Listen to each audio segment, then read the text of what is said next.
in association with Kuku FM.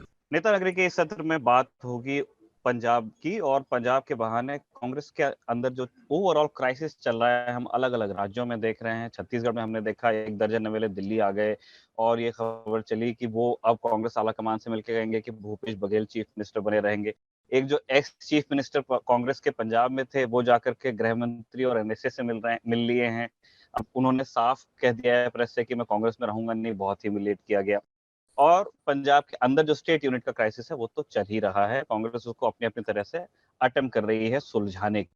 इस पर बात करने के लिए हमारे साथ मौजूद हैं 2 हमारे गेस्ट जिनसे खूब लोग परिचित हैं, परमानेंट गेस्ट हो गए हैं, आधे होस्ट ही हो गए हैं इस कार्यक्रम के, राजदीप सरदेसाई और राहुल श्रीवास्तव। बहुत बहुत स्वागत है सर आप दोनों का। सौरभ अभी रिपोर्टिंग टूर पे हैं, वो जैसे ही जुड़ जाते हैं वो भी इस बातचीत का हिस्सा रहेंगे। पहले मैं ओपनिंग कमेंट्स चाहता हूं। सर आप दोनों ने बड़े लंबे टाइम से अपने करियर में, दशकों का आप लोगों का करियर रहा है, बहुत सारी पार्टीज और बहुत सारे पार्टीज में क्राइसिस को देखा है अलग अलग लेवल पे। स्टेट लीडरशिप हो सकती है, सेंट्रल लीडरशिप होती है। कांग्रेस में जो आप अभी देख रहे हैं, क्या इसकी मिसाल है भारतीय राजनीति में 47 के बाद से? देखिए, कांग्रेस एक ऐसी पार्टी है जो हमेशा एक तरह से सत्ता के इर्द गिर्द रही, या तो सत्ता में रही है या सत्ता के इर्द गिर्द रही है। आप 90 का दशक लीजिए, नरसिम्हा राव के बाद भी जब सीताराम केसरी अध्यक्ष बने थे तब भी कांग्रेस यूनाइटेड फ्रंट को उस जमाने में सपोर्ट कर रही थी। अगर आप अटल बिहारी वाजपेयी के जो 6 साल थे या 5 साल 6 साल 98 और 2004 के बीच में ले और उस 6 साल को आप अलग करें, क्योंकि वीपी सिंह का तो केवल 1 साल था और मोरारजी जी और चरण सिंह जी का 2.5 साल था। ये जो 7 साल नरेंद्र मोदी जी के रहे, ये पहली एक्सटेंडेड पीरियड है जिसमें कांग्रेस ना सत्ता में है, ना सत्ता के इर्द गिर्द है, ना ऐसा लगता है कि वो सत्ता में जल्द आएगी। तो कांग्रेसियों में एक बेचैनी है कि अब करें तो करें क्या। देखिए, एक तरह से या तो राज्यसभा या तो हम एमएलए या कुछ ना कुछ सत्ता के इर्द गिर्द, कॉर्पोरेशन का चेयरमैन।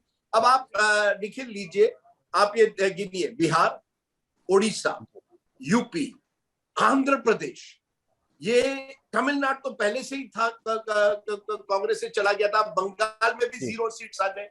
यानी 5 या 6 बड़े राज्य हैं जहां आज कांग्रेस का लगभग नामो निशान नहीं है। आप उत्तर प्रदेश लीजिए, ये सब सिंगल डिजिट में जो स्टेट्स दे रहा हूं उनकी वोट शेयर इन सब स्टेट्स में अब सिंगल डिजिट की तरह जा रही है। एक जमाने में ओडिशा में तो कुछ सालों तक वो बड़ी पार्टी रही थी, वहां भी आप बीजेपी प्रिंसिपल ऑपोजिशन बन गई है। तो जब आप धीरे धीरे राज्यों में भी कमजोर होते जा रहे हैं, केंद्र में तो आप कमजोर हो गए, और फिर पंजाब में लगता है एक तरह से आप अपने आप को हिट विकेट करना चाहते हैं। तो सवाल तो इस क्राइसिस एक अलग तरह की क्राइसिस है। 77 में जब इंदिरा गांधी हारी थी तब she was able to make a comeback in 2.5 years। लेकिन नरेंद्र मोदी जो है वो मोरारजी जैसा नहीं है। वो यहाँ एक तरह से ये हिंदुत्व ईरा में कांग्रेस की पहचान जो है वो कमजोर। तो ये क्राइसिस जो है केवल लीडरशिप की नहीं है, ये अस्तित्व की है। कि आज जब गोवा में एडुआर्डो फलेरो जो सोनिया गांधी के नजदीकी माने जाते हैं, मेरे प्रोग्राम पर आकर कहते हैं ममता बनर्जी जो है वो असली टक्कर दे सकती है बीजेपी को, या त्रिपुरा में सुष्मिता देव यही कहने जा रही है। जब आंध्र प्रदेश में जो कांग्रेस का गढ़ माना जाता था, वहां आज जगन रेड्डी ने अपनी पहचान बना ली है। तो एक तरफ तो ये नए नए नेता आ रहे हैं जो कांग्रेस के परिवार से आए हैं लेकिन अपनी दिशा में गए हैं, और दूसरी तरफ कांग्रेस का जो ढांचा है वो इतना कमजोर हो गया कि कांग्रेसी ये नहीं जानते हैं कि अब करे तो करे क्या, जाए तो जाए क्या। सो इट्स एन एग्जिस्टेंशियल की क्राइसिस मैं कहूंगा। लीडरशिप की क्राइसिस तो है ही, कौन नेतृत्व करेगा, जो कपिल सिब्बल कहते हैं जी हुजूर वर्सेस G23, ये अपने आप में अंदरूनी क्राइसिस है। हालांकि G23 के कौन वो नेता है तो वाकई पार्टी को आगे ले जा सकते, ये भी कोई नहीं कहता। जब आप कपिल सिब्बल को पूछो सोल्यूशन क्या है, वो आपको सोल्यूशन तो नहीं दे पाते हैं। तो leadership crisis is a manifestation of identity. Solution की बात कर रहे हैं राजदीप जी, बड़ी देखिए G23 के नेता कितने जमीनी है नहीं जमीनी है, the jury is out, nobody is questioning that.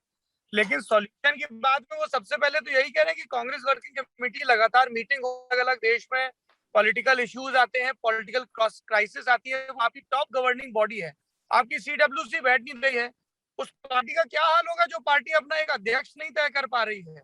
Sir, you are absolutely right. आप ये जानिए, this is a failure at different levels. मेरा ये कहना है, लीडरशिप क्राइसिस की तो बात है ही, ऑर्गेनाइजेशनल संगठन की क्राइसिस तो सालों पर चल रही है। CWC की क्राइसिस तो 2000 से आपने देखा होगा, कांग्रेस में कोई बराबर ऑर्गेनाइजेशनल इलेक्शन नहीं हुए। CWC की मीटिंग छोड़िए, CWC के लिए एक जमाने में चुनाव होते थे, अब आप जानिए ना चुनाव होते हैं ना ऑर्गेनाइजेशनल इलेक्शन। आपने कहा एक इंटरिम प्रेसिडेंट है, एक नॉन प्लेइंग कैप्टन है, ये सब तो है ही। गांधी परिवार, देखिए जब तक आप वोट कैचर थे, बड़ी बात मेरी ये है, जब तक गांधी परिवार अपने जो वर्कर्स थे या लीडर थे उनको लगता था कि ये वोट कैचर्स है, तब तक ठीक था। ऐसा नहीं है कि कांग्रेस में तब CWC रेगुलरली बैठती थी, लेकिन अब क्या हुआ है, आप पावर में नहीं है और ना ही आपके पास कोई उपाय है कि आप पावर में कैसे आएंगे। तो ऐसी एक स्टेट ऑफ ड्रिफ्ट है। हिंदी में मैं कौन सा शब्द बेस्ट शब्द ड्रिफ्ट के लिए? आप ये चक्कर मत पड़िए, आप जब नहीं, ये मुझे एक शब्द दीजिए। नहीं, मैं एक तरह से, अगर आप एक बड़े समुद्र में में हैं और आप डूब रहे हैं और आप नहीं जानते हैं कि कैसे मैं बचूं, ये कांग्रेस की स्थिति है कि आपके पास ना नाव में होल्स हो गए हैं, you don't have any oars, आप कैसे जमीन तक पहुंचोगे? How will you survive? ये सर्वाइवल की बात है। It's an existential crisis linked to survival.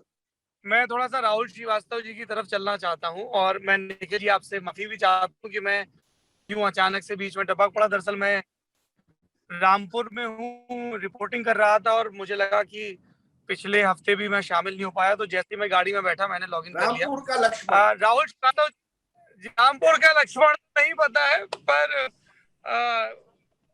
हाँ, आपके जमाने की फिल्म रही होगी तो आपके 70s के रेफरेंस आते रहते हैं। आप बिल्कुल, लेकिन आप रणधीर कपूर जैसे नहीं दिखते, आप अलग दिखते, better version of Randhir Kapoor. Rampur का सौरभ। मैं राहुल श्रीवास्तव सर बुलंद आवाज में ये कहते हैं, फिल वक्त दुबई में हैं, उनसे ये जानना चाहता हूँ कि वो अक्सर कहते हैं कि साहब मैं नवाबों के शहर लखनऊ से नहीं हूँ, बादशाहों के शहर आगरा से हूँ। हालांकि मेरी राहुल श्रीवास्तव जी जैसी बैरीटोन वाली आवाज नहीं है।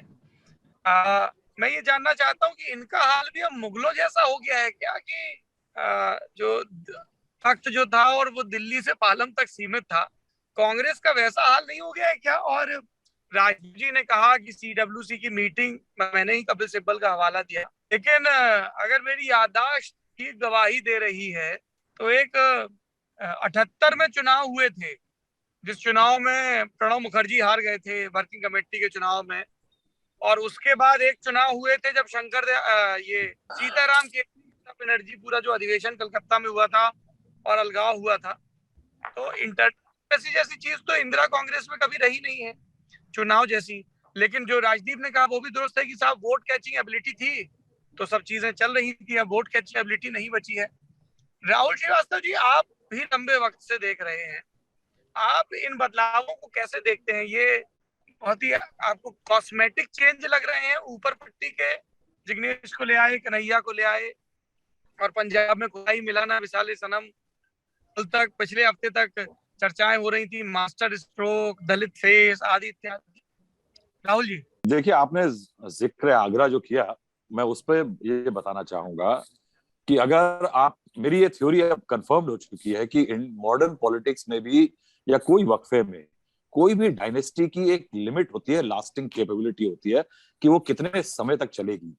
अगर मैं लोगों से पूछूं कि उन्हें मोहिउद्दीन मोहम्मद साहब जो थे, छठे बादशाह थे मुगल, औरंगजेब बुलाते थे उन्हें, उनके बाद अगर मैं कहूं कि किसी और मुगल बादशाह का बहादुर शाह जफर तक बताएं कि जब मैंने कहा कि पालम तक उनकी सल्तनत थी और बड़े बेआबरू होकर के वो दिल्ली से भेजे गए थे, तो आपको नाम नहीं याद आएगा। यानी पांचवी, चौथी, पांचवी, छठी डायनेस्टी के बाद वो मुगल थे, वो लोकतंत्र नहीं था, वो वोट नहीं मांगते थे, उनको रीजनल नेता नहीं होते थे। अगर आप बात के हिस्से में देखिए तो जब दिल्ली का मुगल दरबार डायनेस्टी कमजोर हुई तो मराठे भी आ गए थे दिल्ली, जिनको बहुत दिनों तक बहुत दूर तक रखा गया था। और ये आशय मेरा राजदीप जी की तरफ नहीं है बिल्कुल भी। तो क्या है कि ये कांग्रेस को अब रियलाइज करना पड़ेगा कि डायनेस्टी का डाइल्यूशन हो चुका है। वो डायनेस्टी में वो बात चाहे जो भी हो, उसमें कहीं ना कहीं एक नयापन की जो चीज होती है, जवाहरलाल नेहरू के बाद इंदिरा गांधी आई, राजीव गांधी आए, एक न्यूनेस थी, और उस न्यूनेस को जो थी ना कांग्रेस ने वो क्यूरोसिटी खो दी है। और कहीं ना कहीं कांग्रेस के काम रीइन्वेंशन था। रीइन्वेंशन के लिए बहुत जरूरी है कि आपके सिपह सालार और आपके सेनापति जो छत्रप है वो अच्छे हों। मैं अगर एक भारत का नक्शा उठा लूं अगर, तो मुझे जम्मू एंड कश्मीर का नेता बताइए, गुलाम नबी आजाद के बाद कौन? हिमाचल में वीरभद्र सिंह के बाद कौन? यूपी में नारायण दत्त तिवारी के बाद कौन? पंजाब में अमरिंदर के बाद कौन? हरियाणा में तमाम लोग, जैसे अभी हुडा जी चलिए थोड़ा बहुत अभी भी रसूख रखते हैं। गुजरात में अहमद पटेल के बाद कौन? मध्य प्रदेश में क्या होगा? आप पूरा लैंडस्केप देखिए, बंगाल में कोई नेता नहीं, उड़ीसा में सालों से मेरे ख्याल से किसी नेता, कांग्रेस नेता का नाम ही नहीं सुनाई दिया। तमिलनाडु में चले जाइए, कर्नाटक में थोड़े बहुत बचे हैं जिन्हें संग समेट के रखना चाहिए, क्योंकि अभी भी वहां पे एक दो नेताओं में थोड़ा दमखम है कि बीजेपी को थोड़ा बहुत चैलेंज देते हैं। क्या है कि ना तो आपने लगाई नेताओं की पूरे देश में, आपने उस डायनेस्टी को बचाने के लिए पूरे देश में नेताओं की पौध काटी और उसके बाद नई नहीं लगाई, और उसके बाद वही डायनेस्टी अब जो है वो एक जेन्युइन जो एक एवोल्यूशन होता है उसमें कमजोर हो गई है। सौरभ, ये सिवाय डायनेस्टी की कमजोरी के कांग्रेस की दास्तान और कुछ नहीं है। कांग्रेस के पास मई 2019 में एक बहुत अच्छा मौका था चुनाव के बाद, कि राहुल गांधी ने जो कहा था कि एक नई कांग्रेस के लिए पुराने लोग जिन्होंने अपने स्वार्थ में काम किया पार्टी के लिए नहीं, उनकी जगह नए लोगों को मौका देकर के शायद पब्लिक की अटेंशन खो चुकी है। एक दूसरा, कांग्रेस की प्रॉब्लम है कि what does the Congress stand for, Congress है किस चीज के लिए या क्यों खड़ी होती है, वो भूल चुकी है। मेरे ख्याल से कांग्रेस रिएक्शनरी हो गई है, वो फ्रिंज एलिमेंट से ज्यादा जुड़ती दिखाई देती है, मेन स्ट्रीम से नहीं जुड़ती है। बहुत सारी कमियां हैं, लेकिन सबसे बड़ी कमी ऊपर ये है कि कहीं ना कहीं मुगल दरबार जो है वो बहुत कमजोर हो गया है। सौरभ, मैं कन्हैया कुमार और जिग्नेश मेवानी के इंडक्शन पर भी आपकी टिप्पणी चाहता हूं, फिर राजदीप के पास चलेंगे। ये एंट्रीज अच्छी एंट्रीज है। देखिए, एक कहीं ना कहीं कांग्रेस, आपने पिछले कुछ सालों में अगर सुनी होंगी खबरें कि लोग कांग्रेस को छोड़ के गए, टैलेंट कांग्रेस से बाहर गया। मेरे ख्याल से दो घटनाएं जो हैं, एक चन्नी साहब का पार्टी में उनको एक ओहदा दिया जाना, वो एक डिसीजन ऐसा था जहां कांग्रेस ने अपनी जो उसकी एडहोकिज्म की आदत है उसको तोड़ा। एडहोकिज्म क्या है कि जैसा चल रहा है, लचर हो, खराब हो, अच्छा हो, उसको चलने दो, किस तरह बहुत ज्यादा फेरबदल करके किसी को झटका मत दो। अमरिंदर सिंह एस्टैब्लिश नेता जो कि चुनाव, जिन पर क्रेडिट था कि वो चुनाव जितवा के लाए, उसको हटा देना मेरे ख्याल से लिए इस कांग्रेस की जो इस टाइम हाईकमांड है इसका सबसे क्रिटिकल डिसीजन था। इतना क्रिटिकल डिसीजन मेरे ख्याल से इन्होंने सालों में नहीं लिया, और लिया होता तो हालात ऐसे नहीं होते। लेकिन उसके बाद अभी देखिए जिग्नेश मेवानी वगैरह को जो लिया गया है, कहीं ना कहीं फ्रेश टैलेंट तो कांग्रेस के लिए जरूर माना जाएगा, लेकिन क्या वो फ्रेश टैलेंट इस जमीन, जिस जमीन पे जहां आज कांग्रेस खड़ी है, क्या है कि जमीन बंजर हो तो मैं बीज बेशक जीएम फूड कर ले आऊं, वो पेड़ नहीं बन जाएगा। क्यों? क्योंकि जमीन बंजर हो चुकी है। तो उसी तरह से चन्नी साहब का मूव एक बोल्ड डिसीजन, जिसको कुछ लोगों ने मास्टर स्ट्रोक कहा, वो हो सकता है पॉलिटिकली उसमें विजडम थी, लेकिन कांग्रेस की जो जमीन थी वो इतनी कमजोर थी कि हाईकमांड इतना कमजोर हो गया था कि वो उसका जो एक पॉलिटिकल फॉल आउट है वो उसको झेलने लायक नहीं था। कांग्रेस में इतना कुव्वत नहीं थी हाईकमांड में कि वो नवजोत सिंह सिद्धू को एक फोन करके कहें कि साहब तुम्हारी तरफ से हिमाचल हुई कोई, या पार्टी को किसी क्राइसिस की तरफ धकेला तुमने, तो साहब ऐसा है कि इस पार्टी में न तुम रहोगे, जिस तरह से अमरिंदर सिंह बाहर हुए सत्ता से, उस तरह से तुम पार्टी से बाहर हो सकते हो। वो जो ताकत होती है और वो जो जमीन में वो होता है, वो कांग्रेस पार्टी में नहीं है, और उसकी क्राइसिस जो है वो कंटिन्यूअसली बढ़ती जाएगी। वो फ्रेश टैलेंट ले ले या फ्रेश मैनूवर्स कर ले, फ्रेश लोग चेहरे बढ़ा ले, कहीं ना कहीं कांग्रेस को अपने मूलभूत सवाल को, जो आपने सबसे पहली लाइन दूसरी लाइन में बोला कि लीडरशिप इशू है, जो पार्टी लीडरशिप इशू नहीं डिसाइड कर सकती कि कितना वक्फा हो गया 2019 जून जुलाई में शायद राहुल गांधी ने इस्तीफा दिया था। इतना लंबे तक अगर आपके पास इंटरिम पार्टी प्रेसिडेंट रहता है साहब, और आप मेन स्ट्रीम पॉलिटिकल पार्टी हैं, इस देश की जननी है आप, इस देश की डेमोक्रेटिक पॉलिटिक्स की। साहब आपका कोई बहुत ज्यादा मैं फ्यूचर नहीं देख सकता हूँ। राजदीप जी, मैं आपसे ये जानना चाहता हूँ कि हमने पंजाब की बात की, पहले भी नेता नगरी में बहुत डिटेल में बात हुई है, लेकिन देखिए जेपी जाती है गुजरात में और पूरे घर के बदल डालूंगा की तर्ज पे न सिर्फ मुख्यमंत्री बदलती है, बाकी पूरे मंत्रिपरिषद को बदल देती है। उत्तराखंड में इनकी आलोचना भी हुई है, होनी भी चाहिए। आप 4.5 साल में 3 मुख्यमंत्री बदल चुके हो, लेकिन वहां से भी आंतरिक असंतोष के बहुत स्वर नहीं आते हैं। कांग्रेस की बात करें तो कभी छत्तीसगढ़ से खबर आती है टीएस सिंहदेव बनाम भूपेश बघेल, राजस्थान से लगातार खबरें आ रही हैं और अशोक गहलोत लगातार आला कमान के तमाम निर्देशों के बावजूद मंत्रिपरिषद का विस्तार टाल रहे हैं। अभी खबर आई कि साहब उपचुनाव आ रहे हैं, अब उसके बाद देखेंगे। एमपी का क्या हाल है, ज्योतिरादित्य सिंधिया एग्जिट हुए। तो ये कुछ स्टेट स्पेसिफिक नहीं है, ये जो इनडिसाइसिव एटीट्यूड है। आप क्या देखते हैं इसको कि ये आगे कहाँ तक जाएगा? और ये दो चीजें हूँ राजदीप जी, क्योंकि आपके राज्य गोवा के, हालांकि आप सहूलियत के हिसाब से राज्य बदलते रहते हैं, गोवा, महाराष्ट्र और गुजरात भी, और नेता नगरी के दर्शकों को याद भी हो गया आपका तीनों जगह कनेक्शन। गोवा में जिस तरीके से वो फलेरू साहब छोड़ के गए, तो वहां पे भी एक मशक्कत है, दिख रही है ना। मैं 2-3 बातें रखता हूँ। एक तो क्योंकि आप लोग अब मुगलों में चले गए हैं, आप मुगलों का उदाहरण दीजिए। जैसे जब मुगलों के जो राजा महाराजा, उनके बड़े बड़े जो अकबर, शाहजहां, औरंगजेब तक थे, तब आप देखेंगे कि दिल्ली मजबूत थी, और क्योंकि उनकी ताकत यहाँ मजबूत थी, वो पूरे देश भर पर उनका एक तरह से कब्जा हुआ, खास करके दक्कन तक। लेकिन जैसे ही कमजोर हुआ, डेक्कन, मराठा सब अपने आप में, फिर वो बीजापुर हो, अलग अलग जगह अपनी अपनी एक तरह से पहचान बनाने लगे, और मुगल धीरे धीरे कमजोर होते रहे। कांग्रेस का वही हुआ, आला कमा कल्चर था, क्योंकि सत्ता थी, और उस सत्ता की वजह से आपका एक आला कमा जो था, आपके जो बादशाह यहाँ के थे या महाराजा जो भी कहे, वो उस पर पूरी तरह से उनका देश भर में एक तरह से एक पकड़ थी। पर जैसे ही आपकी दिल्ली की हालत कमजोर हो गई, हर राज्य में आप धीरे धीरे कमजोर होते गए, और वही कांग्रेस का हाल हुआ है। आप जानिए, आज जब आप देखते हैं ये जो सत्रप है, या जो अलग अलग राज्यों में कांग्रेस की परेशानी क्यों है, क्योंकि वो जानते हैं आज वो हाई कमांड उन पर उस तरह से हावी नहीं हो सकती। Comes to the same thing, vote catcher.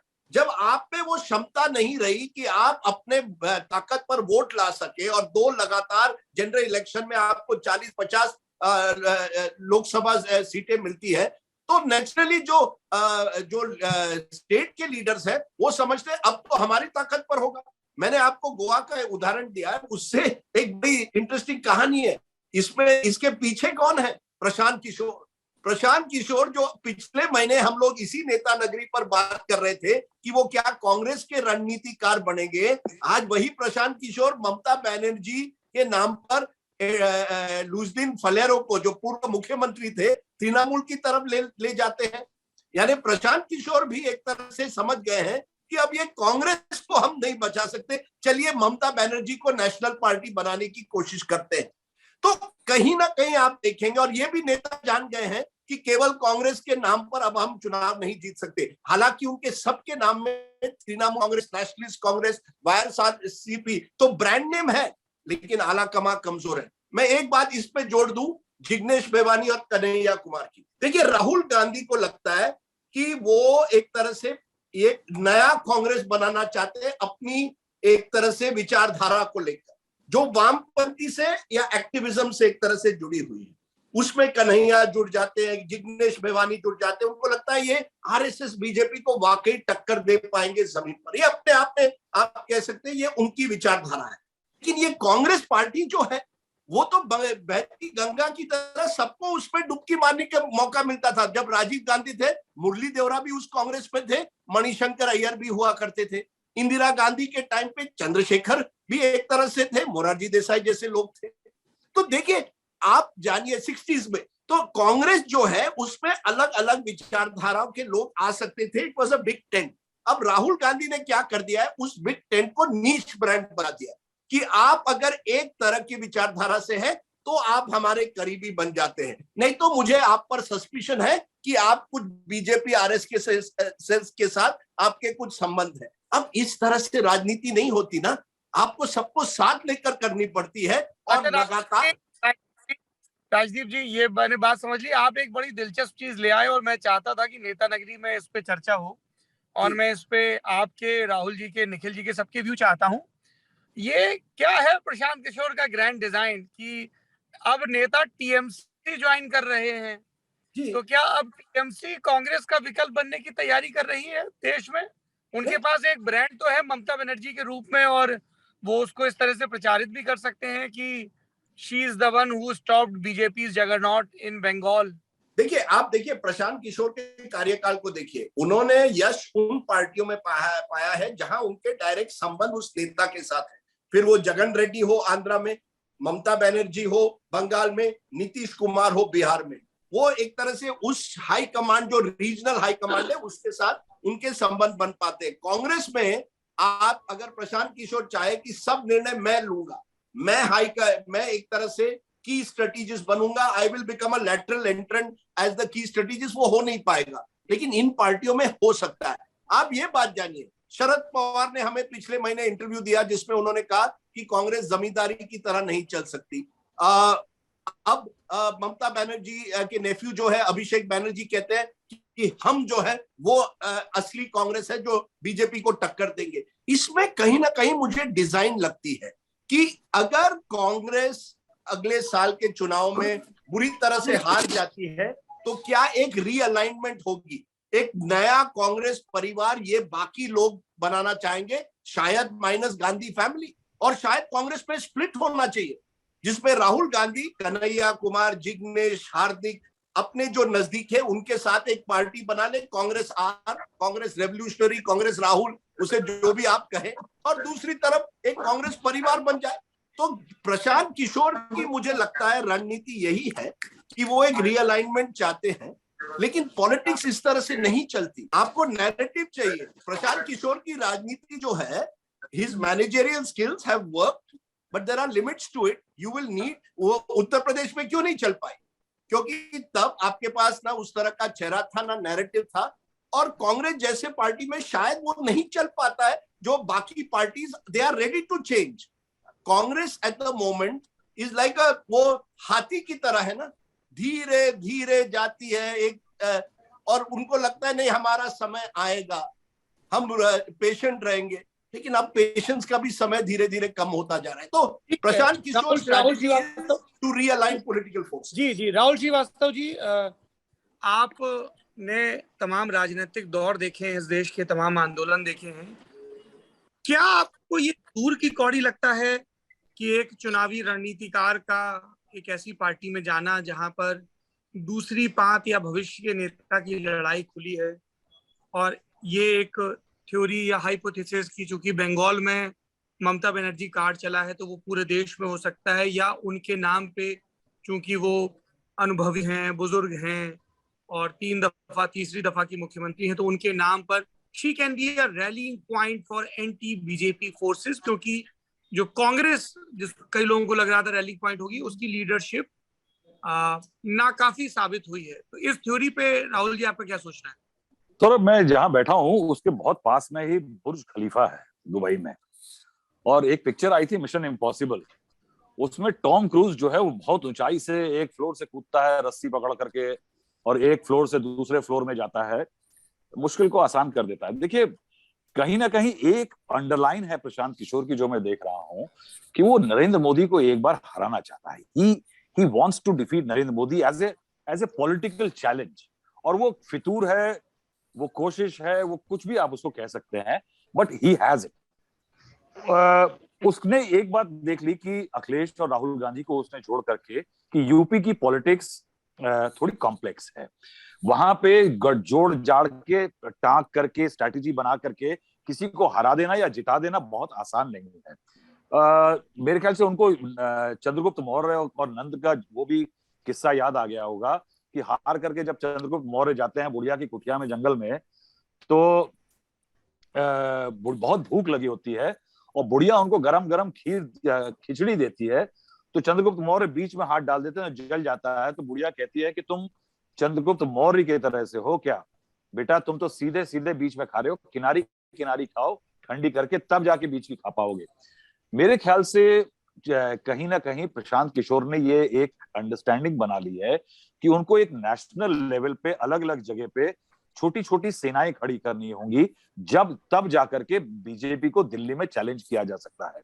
और ये वही चीज मैं कह रहा हूं, क्योंकि कांग्रेस एक टाइम पे क्षमता थी कि उसके पास हर प्रदेश में ऐसे सेनापति थे कि वो एक बड़ा फोर्स हुआ करती थी, और वही कमी है मेरे ख्याल से। प्रशांत किशोर जो है अब वो स्टेट वाइज चल रहे हैं। आप देखिए कि उन्होंने फलेरियो साहब को तृणमूल कांग्रेस में मिलाया ही नहीं है अभी।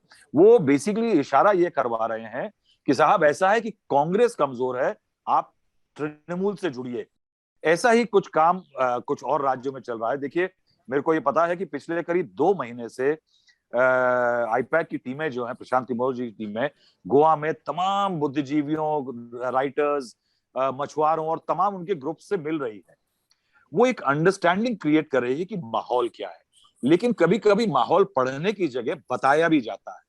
देखिए ममता बनर्जी के रूप में एक नेता तो है। देखिए मैं हमेशा कहूंगा कि इस इलेक्शन में ममता बनर्जी ने टांग टूटी और व्हील चेयर पे जाकर के ये तो सिद्ध कर दिया कि वो इस मुकाबले में चुनावी रणबांकुरी है, और शायद उनकी सेलेबिलिटी जो है वो आज किसी भी नेता से ज्यादा है। कांग्रेस की थोड़े थोड़े जो वोट बैंक है, अगर उसको आप देखिए तो कहीं आम आदमी पार्टी खा रही है, और जहां नहीं उसकी प्रेजेंस कोशिश हो रही है वहां ममता बनर्जी को ट्राई करने में मेरे ख्याल से प्रशांत किशोर की कोशिश है कि अगर एक छोटा कार्ड हमारे हाथ में है उसको बड़ा करने की कोशिश की जा सकती है। नहीं, लेकिन मेरा इतना ही कहना है कि 2 बात, छोटी बातें। एक तो जो राहुल जी ने अभी कहा कि ये आम आदमी पार्टी हो, ममता बनर्जी हो, ये कंपीट किसके लिए कर रही है? ये उसी एंटी बीजेपी वोट के लिए कंपीट कर रही है। अब आप गोवा का उदाहरण लीजिए, बीजेपी का 35% अगर वोट है वहां, 65% जो एंटी बीजेपी वोट है वो 4-5 तरफ बिखर जाएगा। जब तक आप कंसोलिडेट करके एक नेशनल ऑल्टरनेटिव, एक राष्ट्र पर्याय नहीं दे पाओ, विकल्प नहीं दे पाओगे, तब तक आप ये जो कोशिशें हैं वो पूरी तरह से सफल नहीं हो सकती। आपकी क्या आइडिया है? जो शरद पवार ने हमको कहा था, आपको मैं आज बता दूं, उनका कहना है कि अगले 2024 चुनाव में वो चाहते हैं, ये उनका सपना है कि 400 ऐसे सीटें हो जहां 1-on-1 फाइट हो, 1-on-1 BJP versus opposition candidate.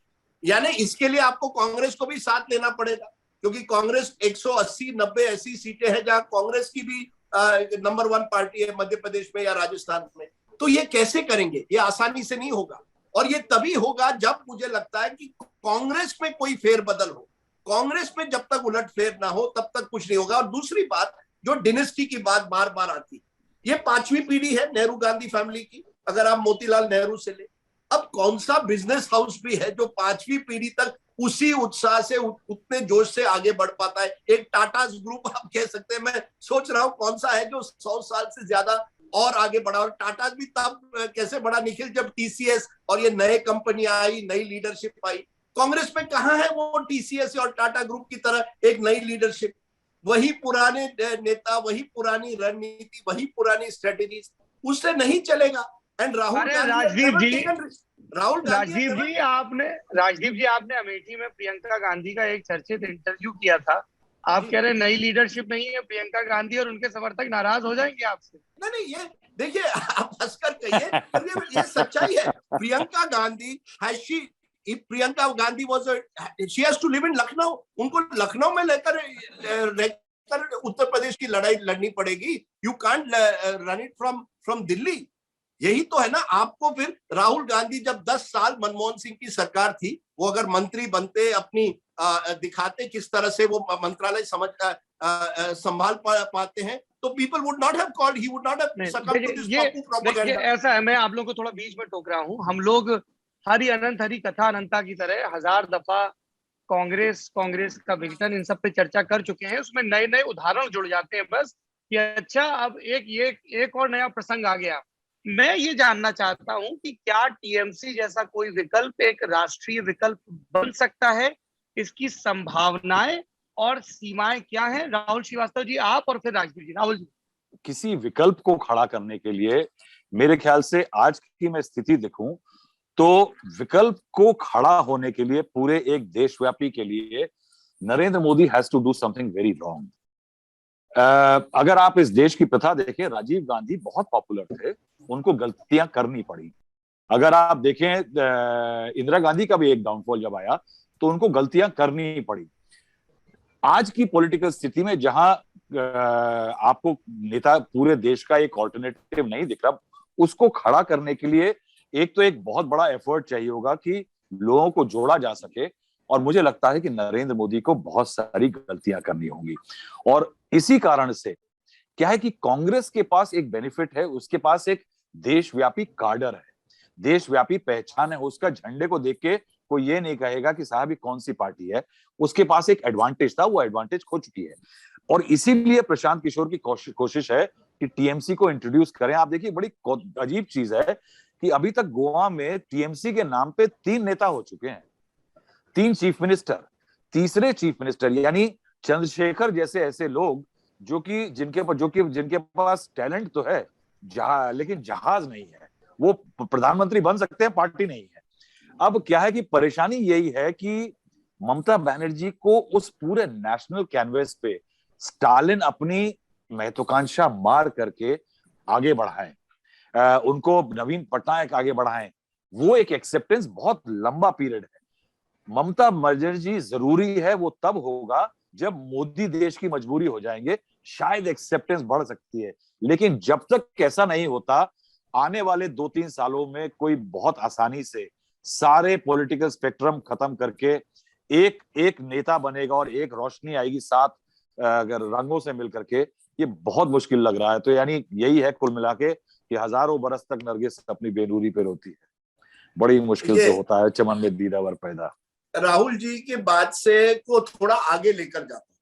आप सौरभ जी या निखिल पूछ रहे हैं कि नेशनल ऑल्टरनेटिव, मैं कहता हूं आप इसे नेशनल ऑल्टरनेटिव की तरह मत देखिए, हर राज्य का ऑल्टरनेटिव देखिए। देखिए बीजेपी की एक ही कमजोरी, जब नरेंद्र मोदी जी इस समय एक कमजोरी, जब नरेंद्र मोदी जी टिकट पर नहीं होते तो बीजेपी का वोट कम होता है।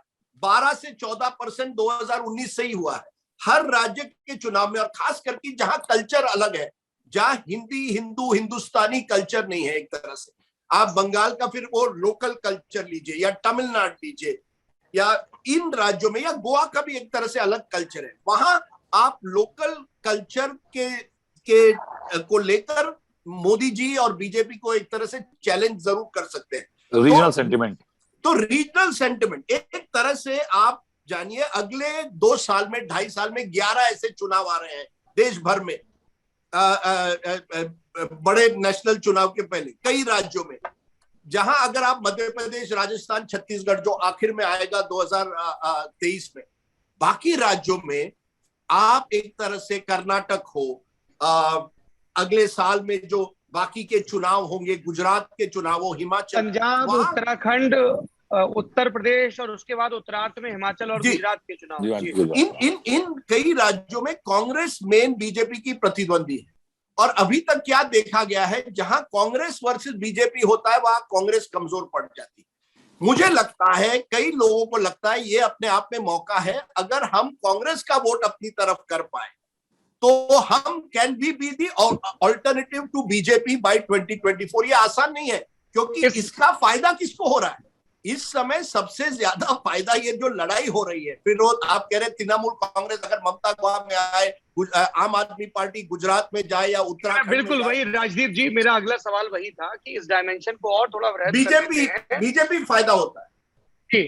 इसमें और एक चीज जोड़ देते हैं, और ये आखिरी सवाल होगा इस सत्र का मेरी तरफ से, उसके बाद निखिल जी की तरफ माइक रहेगा। आपने कहा कि जहां कांग्रेस डायरेक्ट क्लेमेंट है और वर्सेस बीजेपी में है, अभी 1 बरस पहले तक जब फार्मर एजिटेशन अपने चरम पर था और इस आंदोलन की सब बात चल रही थी, लगभग 1 बरस हो गया इस चीज को, तो ये कहा गया कि पंजाब बहुत सेफ दिख रहा है एज ऑफ नाउ कांग्रेस के लिए, क्योंकि कैप्टन अमरिंदर ने प्रो फार्मर स्टैंड लिया है। अकाली दल एक अनकंफर्टेबल पोजीशन में है, क्योंकि जब वो बिल आया था तब सपोर्ट में थे, फिर उन्हें अपने खींचते आधार को देखते हुए एनडीए से बाहर आना पड़ा। और आम आदमी पार्टी में अपना एक लट्ठम लट्ठ चल रहा था उनकी पंजाब इकाई में, खास तौर पर, जिसका खामियाजा उन्होंने 2019 के चुनाव में भी भुगता, और लगातार उनका जो विधायक दल था वो खींचता जा रहा था, कम होता जा रहा था। लेकिन इस एक बरस में जिस तरह की तब्दीलियां हुई, एंटी कैप्टन रैलिंग पॉइंट बना, फिर उसको दिल्ली से शह मिली, जरूरी किस्म की ऑक्सीजन मिली, वो सब हुआ तो कहा जाने लगा, और खुद अमरिंदर ने ये ऑन द रिकॉर्ड कहा है पिछले 48 घंटे में कि सर्वे में कांग्रेस पिछड़ती और आम आदमी पार्टी उभरती नजर आ रही है। उत्तराखंड में भी उन्होंने कर्नल कोटियाल को आगे कर दिया है और वो एक तीसरा विकल्प बनने की कोशिश कर रहे हैं, और अगेन यहाँ पे वो कांग्रेस के हिस्से की जमीन कैप्चर करना चाहते हैं, जैसे दिल्ली में की। दिल्ली में भले ही भारतीय जनता पार्टी सत्ता में 2 बार से ना आ पा रही हो, 3 बार से, लेकिन वो 30% के ऊपर बैठे हुए हैं वो मोटा माटी, तो उनका अपना कोर कहीं नहीं गया है, फ्लोटिंग को वो कैच नहीं कर पा रहे हैं। गुजरात में एकदम से गेम खुला लग रहा है कि टीएमसी, कांग्रेस, आम आदमी पार्टी, गोवा को लेकर भी यही बात कही जा रही है। तो ये मैं आखिरी टिप्पणी चाहता हूं कि आम आदमी पार्टी क्या वो राष्ट्रीय विकल्प हो सकता है? हमने कांग्रेस के बारे में बात की, टीएमसी के बारे में बात की, अब मैं आम आदमी पार्टी की राष्ट्रीय संभावनाओं और सीमाओं के बारे में जानना चाहता हूं। और क्या ये सवाल भी पूछ दूं मैं एक जरूरी किस्म की शरारत के साथ कि क्या राजदीप जी भी उन संभावनाओं में शामिल होंगे? क्योंकि पहले एक बार ये खबर उड़ी थी, हालांकि उस पर राजदीप सफाई दे चुके हैं। अरे ये बेकार की खबरें हैं। अरे क्या बताए, मैं गोवा में था, मैं जहां होटल में रह रहा था उसके सामने एक आम आदमी पार्टी की रैली हो रही थी। हम उस रैली में गए, मैं शॉर्ट पैंट्स में गया, गोवा का माहौल था, मैं शॉर्ट पैंट्स में गया। आप लगता है कि क्या कोई नेता वहां जाए, मैं नेतागिरी वहां करने गया था, मैं देखने गया था कि आम आदमी पार्टी वहां गोवा में क्या कर पाएगी। देखिए, मैं एक बात साफ कर दूं, ये मेरी तरफ से कि मैं मेरे एक पार्टी है जो मेरे बच्चों की है, बर्थडे पार्टी, वो मैं हमेशा अटेंड करता हूँ। बाकी पार्टियां अपने आप तरफ क्या होगा कल कौन जाने, आज कहीं नहीं हूं मैं। मेरा ये आपने बड़ा अच्छा राजदीप जी आप ओपन एंडेड जवाब दे रहे हैं, कल को क्या होगा कोई नहीं जानता, और आपके पुराने सहयोगी आशुतोष आम आदमी पार्टी में जा चुके हैं। नहीं, आशुतोष जी क्या करें, मैं देखिए, मेरा साफ है, I am a political observer. I have been critical of all the political parties at some stage or the other. तो ये ऐसा, मैं उस तरह का, उस ओल्ड जमाने का पत्रकार हूं जो ऑब्जर्व करने में मुझे बहुत रुचि है। फिर वो सिद्धू वर्सेस कैप्टन हो, या कल कोई अरविंद केजरीवाल वर्सेस कुमार विश्वास भी बन जाए, या फिर ममता बनर्जी की राजनीति हो, मेरा ये आपसे कहना है जो सीरियस सवाल है। और मैं, क्योंकि आप तृणमूल कांग्रेस जो है has its limits as a party, it is its strength and weakness. लोग तृणमूल कांग्रेस को बंगाल से आइडेंटिफाई करते हैं, ये उनकी ताकत है, लेकिन ये उनकी कमजोरी है, क्योंकि कल वो जब अलग राज्यों में जाएंगे, खास करके पूर्वोत्तर के बाहर, क्योंकि आप त्रिपुरा में तो बंगाली स्पीकिंग बहुत है, वहां आपकी पकड़ बन जा सकती है। मैं आपको ये भी बता दूं, मुझे खबर आ रही है कि मुकुल सांगमा, जो मेघालय के पूर्व कांग्रेस मुख्यमंत्री है, वो भी अब तृणमूल में शामिल हो सकते हैं। तो पूर्वोत्तर और उत्तर और पूर्व भारत में आप अपनी पकड़ बना सकते हैं, बाकी राज्यों में आपकी वीकनेस है। आम आदमी पार्टी जो है, अरविंद केजरीवाल जो है, वो एक तरह से आप कह सकते हैं लंबे रेस का घोड़ा बनना चाहता है। He was a man in a hurry in 2014। मैं नरेंद्र मोदी जी को वाराणसी में टक्कर दूंगा, कोलैप्स हो गया क्योंकि ही was a man in a हरी। अब वो जानिए पिछले 2-3 साल में बड़े कैलकुलेटेड तरह से उन राज्यों में जाने की कोशिश कर रहे हैं जहां उनको एक ओपनिंग मिल सकती है, जहां कांग्रेस कमजोर पड़ रही है। Aam Aadmi Party is more likely therefore to perhaps expand, because it is not restricted to एक जगह से वो जुड़ी नहीं है। हालांकि दिल्ली के मुख्यमंत्री है, लेकिन एक एडवांटेज है, किसी बड़े राज्य से जुड़ी नहीं है जिस तरह से ममता बनर्जी है। लेकिन क्या अरविंद केजरीवाल ने नए नेताओं को लाने की कोशिश की है अपने पार्टी में, नए चेहरों को लाने की कोशिश की है अन्य राज्यों में? वो हुआ नहीं है। वहां भी एक हाई कमांड कल्चर बन गया है। अरविंद केजरीवाल की नजर अब पंजाब में है, क्योंकि अगर ये पोल सही निकले और अरविंद केजरीवाल पंजाब जीतते हैं तो जरूर ओपनिंग मिल जाती है। क्योंकि आप जानते हैं आज ममता बनर्जी क्यों आगे बढ़ रही है, क्योंकि बंगाल का एक मोमेंटम है। कल अगर अगले साल के चुनाव में पंजाब में आम आदमी पार्टी जीतती है तो जरूर आम आदमी पार्टी कोशिश करेगी, और आम आदमी पार्टी उस अर्बन मिडिल क्लास को टारगेट करेगी एक तरह से शुरुआत में। लेकिन आसान नहीं है, क्योंकि आप जानिए, मेरा सबसे बड़ा ये कहना है, आखिरी पॉइंट जो है कि जब तक कांग्रेस पूरी तरह से कांग्रेस के अस्तित्व का जो सवाल है वो निपट नहीं जाता, तब तक this opposition space will not free up. इसी कांग्रेस एक तरह से, जैसे मैंने कहा, हाथी है, लेकिन जब तक हाथी उस जगह पर बैठा हुआ है, even if it is a कमजोर हाथी, उसे निकालने के लिए टाइम लगता है, तभी आप उस स्पेस को ऑक्यूपाई कर सकते हैं। तो आम आदमी पार्टी हो, तृणमूल कांग्रेस हो, उन्हें कहीं ना कहीं पहली टक्कर जो है बीजेपी के साथ नहीं रहेगी। पहली टक्कर है how do we finish the Congress, या how do we take over the Congress. उसके बाद ही आप नेशनल ऑल्टरनेटिव की तरह लोगों के सामने आ सकते हैं। सो पंजाब इज क्रिटिकल फॉर आम Aadmi party. If they win Punjab, then who knows, Himachal, that's what you are proposing, that they can carry the momentum to Goa, Himachal and Gujarat and others. ठीक है, राहुल श्रीवास्तव जी। सौरभ, देखिए, एक परेशानी है। अगर आप आम आदमी पार्टी का इतिहास देखें तो 2012 से पार्टी बनी और इसको 9 साल लग गए एक चैलेंजर बनने के लिए। पंजाब में, यूपी में शुरुआत करनी है, गुजरात में शायद एक एलिमेंट आता है, 3 राज्यों में। उसके बावजूद भी कोई बहुत ही थॉट इन्वोकिंग लीडरशिप वो भी अपने राज्यों में नहीं क्रिएट कर पाए हैं, और वो भी जोड़ तोड़ टाग के कोशिश करते हैं।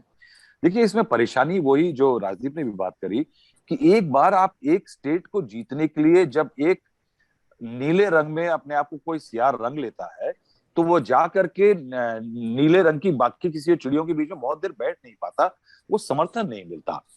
लड़ाई बिल्कुल, जो राजदीप आपने भी कही कि लड़ाई ये है कि बीजेपी जैसे बड़े फोर्स से जीतने से पहले कांग्रेस को खा लो। तो लड़ाई ये इस लेवल पे है कि कांग्रेस को खा लीजिए।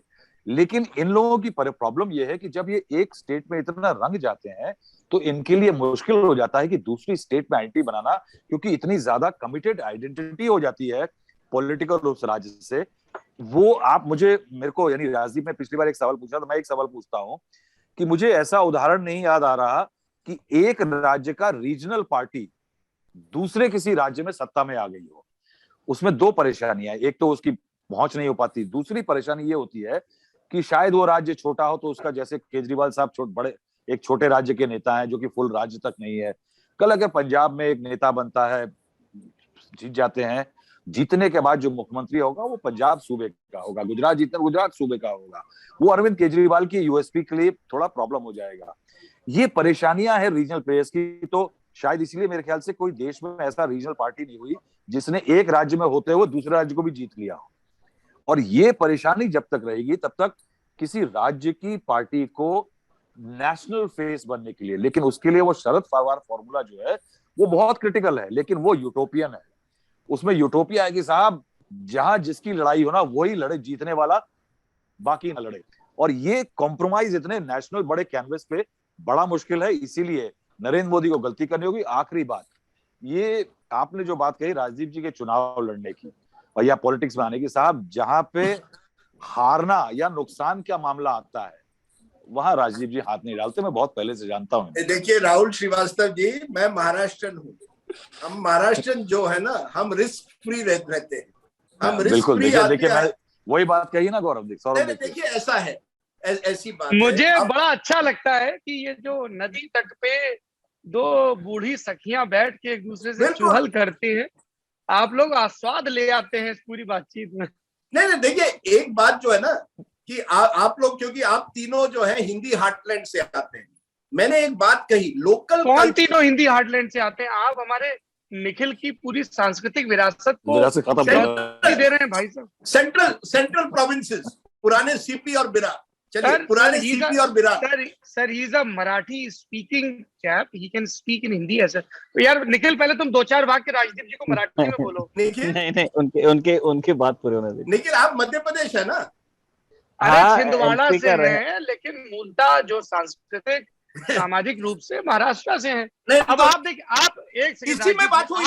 आप गोवा से आके महाराष्ट्र और गुजरात पे क्लेम करते हैं और उसका महाराष्ट्र क्लेम खारिज कर रहे हैं। नहीं, सौरभ गोवा से आके गुजरात पे और महाराष्ट्र में करते हैं कि गुजरात से आके महाराष्ट्र गोवा पे करते हैं, या ये थोड़ा क्लैरिटी हो जाए। ये अपनी सहूलियत के हिसाब से बोलते हैं। नहीं, यही तो बात थी ना। नहीं, मेरा ये कहना था कि निखिल जी का उदाहरण लीजिए। महाराष्ट्रियन संस्कृति है लेकिन रहते हैं मध्य प्रदेश में। एक बार आप मध्य प्रदेश में चले गए, वो हिंदी हार्टलैंड एक तरह से बन जाता है। मेरा आपसे यही कहना है, हिंदी आपने अरविंद केजरीवाल का जिक्र किया, एक एडवांटेज है वो हिंदी भाषिक है। हिंदी हार्टलैंड जो है, आपको वहां अपनी पहचान तो बनानी ही पड़ती है नेशनल पार्टी बनने के लिए। ममता बनर्जी जैसे नेता के सामने, या किसी भी, जैसे राहुल ने कहा, एक राज्य से दूसरे राज्य में जाने में वैसे ही दिक्कत होती है नीतीश कुमार से को बिहार से यूपी जाने, या लालू जी को या मुलायम जी को यूपी से बिहार जाने में। लेकिन बंगाल या साउथ इंडिया से नॉर्थ इंडिया आना, या ईस्ट से वेस्ट जाना और भी मुश्किल है, क्योंकि भाषा इंपॉर्टेंट है, वहां की संस्कृति इंपॉर्टेंट है। मेरा ये कहना है, एक तरह से BJP today is the dominant party of the Hindi heartland. लेकिन जब बीजेपी राज्य के चुनाव करती है, बंगाल में, ओडिशा में, या केरल में, या आंध्र में, मुश्किल पड़ती है क्यों, वहां लोकल कल्चर है। मैंने कहा है कि I think the alternative strategy of any opposition today is to first build yourself from states. आपको राज्यों में आपको मजबूत करना पड़ेगा। प्रॉब्लम क्या है, बगैर राज्यों में मजबूत करके आप स्केल अप अब नहीं कर सकते। वो भी जमाना चला गया। एक जमाना में एनटीआर को मैंने इंटरव्यू किया था, उन्होंने कहा था I am building National Front, I am going to be the leader. Andhra Pradesh से थे, क्या हुआ? नहीं हो पाया ना। You see, it is more and more difficult now to become overnight a national player. It is not so easy. So you have to build your. Sharad Pawar की हमेशा ख्वाहिश थी कि सह्याद्री हिमालय तक आ जाएगा, नहीं हुआ। मेरा, हम सब महाराष्ट्र की एक ख्वाहिश है कि हम एक दिन दिल्ली में अपनी पहचान बना दे। आप उत्तर भारतीय हमें चांस देंगे? नहीं देंगे। नहीं चांस देने राजदीप, आप मौसम भी नहीं झेल पाते राजदीप जी, हमारा। एक तो राजदीप जी, पहली चीज मैं आपको स्पष्ट कर दूं, राजनीति में दूसरों पर दोष नहीं डालना चाहिए, अपनी विफलताओं के का। लिए। क्राई बेबी वाला सर नहीं है कि आपने मौका नहीं दिया इसलिए नहीं हो गए। ये सर सर्वाइवल ऑफ फिटेस्ट है। देखिए जब मराठाओं के परचम में दम था, तो दिल्ली के तख्त पे कौन बैठेगा ये वो तय करते थे ना। नहीं, तो ये मत करिए कि तो फिर आप। और देखिए, मेरा तीसरा राज्य जो है गुजरात, क्या गुजरात ने दिखा दिया। नरेंद्र मोदी जी, अमित शाह, किसको लगा था 10 साल पहले भी गुजरात जैसा राज्य दिल्ली पर अपनी पहचान इस तरह से मैं सोच रहा हूँ कि आज शाम को जब मोदी जी चाय पीने जाएंगे तो उन्होंने टी शर्ट पहनी होगी, Rajdeep is my new best friend. But let me, no please, तरीके से इंपॉर्टेंट पॉइंट, मोदी जी वाराणसी से क्यों लड़े? आप जानिए, मोदी जी की हिंदी इतनी फर्स्ट क्लास है, ये बहुत बड़ी उनकी उपलब्धि है। आप जानिए वो वाराणसी से क्यों लड़े, ताकि उनकी एक नेशनल अपील बन जाए। नेशनल अपील कब बनती है? जब आप हिंदी हार्टलैंड में आपकी बात होती है। राष्ट्रीय मीडिया कहां बैठता रहता है? नोएडा और दिल्ली और उत्तर प्रदेश में। इसलिए हिंदी हार्टलैंड का एक डिस्प्रोपोर्शनेट इंपॉर्टेंस है, ज्यादा से महत्व से ज्यादा। जब तक आप उसे कॉन्कर नहीं करें, आप नेशनल लीडर नहीं बनते। मोदी जी ने बड़ी इंटेलिजेंस से, चतुराई से वाराणसी से चुनाव लड़ा, केवल गुजरात से नहीं। ये कभी शरद पवार ने सोचा नहीं था, या अन्य नेताओं ने सोचा नहीं था। और मुझे लगता है इसमें कहीं ना कहीं, आप जानिए, बदलती राजनीति, you need to conquer the Hindi heartland to be a true national party, and that is very important, and that's a big challenge. Rajdeep ji, Rahul ji, बारंबार आप लोगों की मेधा को, आप लोगों की बौद्धिकता को मेरा प्रणाम। आप लोगों ने इतना समय दिया।